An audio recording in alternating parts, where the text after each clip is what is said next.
Приветствую тебя, дорогой подписчик. На моем канале будет много интересного контента. Подписывайся, ставь палец вверх и оставляй комментарии. Утро 14 мая в столичном зоопарке началось по отработанному десятилетиями сценарию. В 7:00 лязгнули тяжелые засовы главных ворот. В 7:15 в воздухе поплыл густой запах свежескошенного сена и спелых фруктов. Кормокухня начала раздачу завтраков. В 8:00 на дорожках появились первые посетители. Мамы с колясками, ищущие утренней прохлады, и редкие туристы с тяжелыми объективами камер. Майкл Харрис, старший смотритель секции «Африканская саванна», шел по гравиевой дорожке, привычно кивая коллегам. Майклу было 55, 20 из которых он провел бок о бок со слонами. Его ладони были грубыми, как древесная кора, а глаза — вечно прищуренными, словно он постоянно всматривался в далекий горизонт. Он знал своих подопечных лучше, чем собственных детей. Он знал, что старый вожак Амос любит, когда ему чешут за ухом жесткой щеткой, а малыш Тото обожает воровать морковь из карманов зазевавшихся практикантов. Майя, молодая 7-летняя слониха, обычно была душой компании. Подвижная, любопытная, она всегда находилась в центре событий. Но сегодня что-то было не так. Майкл остановился у вольера с бассейном. Посетители уже столпились у ограждения, радостно указывая пальцами на Майю. Слониха стояла по колено в воде. Она поднимала хобот и с силой обрушивала его на зеркальную гладь воды.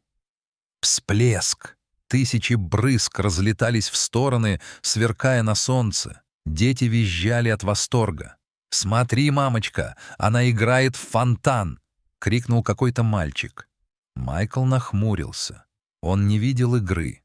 В движениях Майи отсутствовала та хаотичная радость, которая обычно сопровождает водные процедуры слонов. Раз, два, три. Удар следовал за ударом через строго равные промежутки времени. Майкл подошел ближе к техническому ограждению. Его взгляд скользил по телу животного, отмечая детали, невидимые толпе. Уши не расслаблены, а слегка прижаты к голове. Дыхание прерывистое, тяжелое, с раздувающимися ноздрями. Поза, вес тела смещен на задние ноги, словно она была готова в любую секунду либо бежать, либо защищаться. «Майя, девочка, что с тобой?» — тихо пробормотал Майкл. Она не отреагировала на голос. Ее взгляд был направлен в никуда, а хобот продолжал методично избивать воду. Это не было игрой. Это был навязчивый ритм, попытка заглушить какой-то внутренний или внешний дискомфорт. Спустя полчаса у вольера уже стояла доктор Сара Коллинз, главный ветеринар парка. Сара была женщиной прагматичной, сухой и невероятно талантливой. Она не верила в интуицию, она верила в показатели приборов. Температура 36,4. В норме, отрапортовала она, убирая бесконтактный термометр. Слизистые розовые, обезвоживания нет, суставы не воспалены. «Сара, посмотри на ее ритм», — Майкл указал на Майю, которая так и не вышла из бассейна. «Она делает это уже 40 минут, без перерыва. Может быть, стереотипия, реакция на смену погоды или шум от стройки за забором?» Сара открыла планшет и начала заносить данные. «Мы возьмем кровь на экспресс-анализ, но визуально она здорова. Просто не в духе. Но не в духе — это объяснение для дилетантов». Майкл чувствовал, как по его собственной спине пробегает холодок. Воздух в зоопарке казался странным, слишком плотным, слишком тихим, несмотря на шум толпы. В полдень рация на поясе Сары ожила, захлебываясь от тревожных сообщений. «Доктор Коллинз, зайдите в павильон «Тропический лес». Птицы, они не умолкают, это какой-то хаос. Сара, это отдел приматов. Лемуры отказались от еды и просто лежат. Все сразу. Температуры нет. Говорит сектор хищников. Пума Багира сорвалась с места, ходит кругами у решетки, игнорирует мясо. Сара и Майкл переглянулись. Одиночный случай с Майей мог быть случайностью. Но когда синхронно ломаются разные виды в разных концах парка площадью в 100 гектаров, это система. Директор зоопарка Эндрю Уокер был человеком старой закалки. Он прошел путь от простого рабочего до администратора и больше всего на свете ненавидел две вещи — неопределенность и панику. В 14:00 в его кабинете пахло крепким кофе и тревогой. За столом сидели главы всех отделов.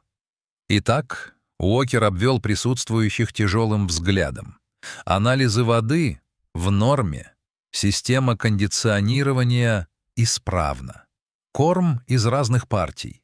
У нас нет ни одной зацепки, кроме того, что животные ведут себя так, будто наступил конец света.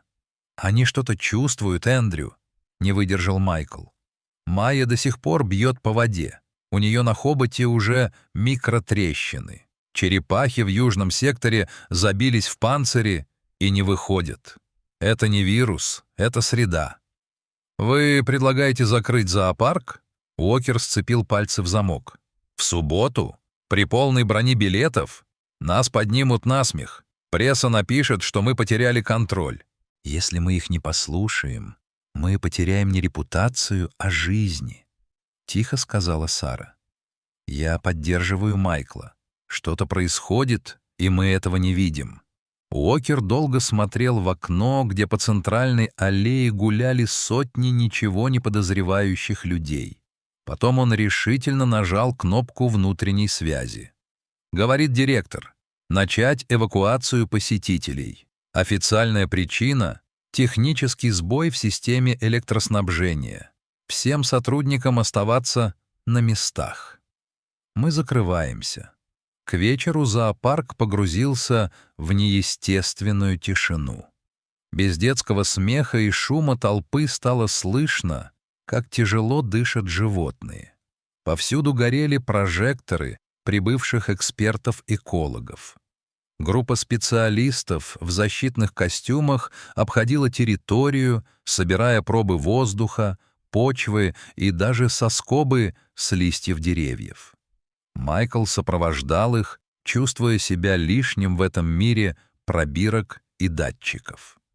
Разгадка пришла к полуночи. Молодой лаборант в очках, изучая пробу через микроскоп в мобильной лаборатории, удивленно присвистнул. «Доктор Коллинз, взгляните». На экране монитора под огромным увеличением виднелись странные образования, крошечные сферы с ворсинками, похожие на колючие семена. «Aspergillus geos вариант», — произнес лаборант. «Редкий подвид почвенного грибка. Он живет в глубоких слоях грунта, веками в состоянии анабиоза». «Стройка», — осенила Майкла. За восточной стеной зоопарка на прошлой неделе начали рыть котлован под торговый центр. Они вскрыли пласт. «Именно», — кивнул эколог. «Ветер дул в нашу сторону 3 дня. Для людей эти споры почти безвредны. Наша иммунная система и размер легких позволяют их не замечать. Но у животных другие рецепторы. Грибок не убивал напрямую. Его споры выделяли микротоксин, который воздействовал на нервную систему животных, вызывая острое чувство тревоги, дезориентацию и зуд в слизистых. Майя била по воде не от безумия. Она пыталась смыть невидимую пыль, которая жгла ее чувствительный хобот. Птицы кричали от паники, вызванной химическим воздействием на их мозг. Битва за спасение зоопарка длилась 2 недели. Сначала были установлены мощные промышленные фильтры на всех входах в вольеры. Затем началась масштабная дезинфекция. Территорию буквально умывали специальными растворами, подавляющими рост грибка. Животные получали поддерживающую терапию. Майкл лично следил за тем, как Майе вводили успокоительное и промывали ее израненный хобот заживляющими мазями. В первые дни она все еще пыталась подойти к бассейну, но Майкл мягко отводил ее в сторону, предлагая сочные фрукты и тихо напевая ей старые песни. На 10-й день наступил перелом. Майкл вошел в вольер рано утром.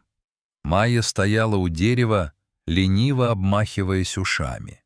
Увидев смотрителя, она не вздрогнула, не побежала к воде. Она издала негромкий, трубный звук и протянула хобот к его плечу, осторожно коснувшись его щеки. Ну вот, Майкл улыбнулся, и на его глазах выступили слезы. Вот ты и вернулась. Дыхание слонихи было ровным, а взгляд снова ясным и любопытным. В павильонах смолк тревожный гвалт птиц, лемуры снова начали прыгать по веткам, а пума Багира мирно спала на своем любимом уступе. Когда зоопарк открылся снова, в официальном пресс-релизе значилось: профилактические работы по обновлению систем жизнеобеспечения и ландшафтный дизайн. Посетители, вернувшиеся на дорожки, не заметили перемен. Для них это был все тот же парк с экзотическими зверями. Майкл Харрис стоял у вольера слонов, наблюдая, как Майя весело обливает водой маленького Тото. Он видел, как люди проходят мимо, глядя в экраны своих телефонов и лишь мельком бросая взгляд на животных. К нему подошел директор Уокер. «Спасибо, Майкл. Если бы не твоя настойчивость в то утро, мы бы потеряли многих». «Они не говорят словами, Эндрю», — ответил Майкл, не сводя глаз с Майи. «Они говорят позами, ритмом, дыханием. Весь мир постоянно о чем-то предупреждает. Мы просто слишком заняты собой, чтобы слушать». Майкл поправил кепку и пошел в сторону кормокухни. Он знал, что завтра снова взойдет солнце, снова откроются ворота, и он снова будет слушать. Потому что в этом мире нет ничего важнее, чем голос того, кто не может позвать на помощь.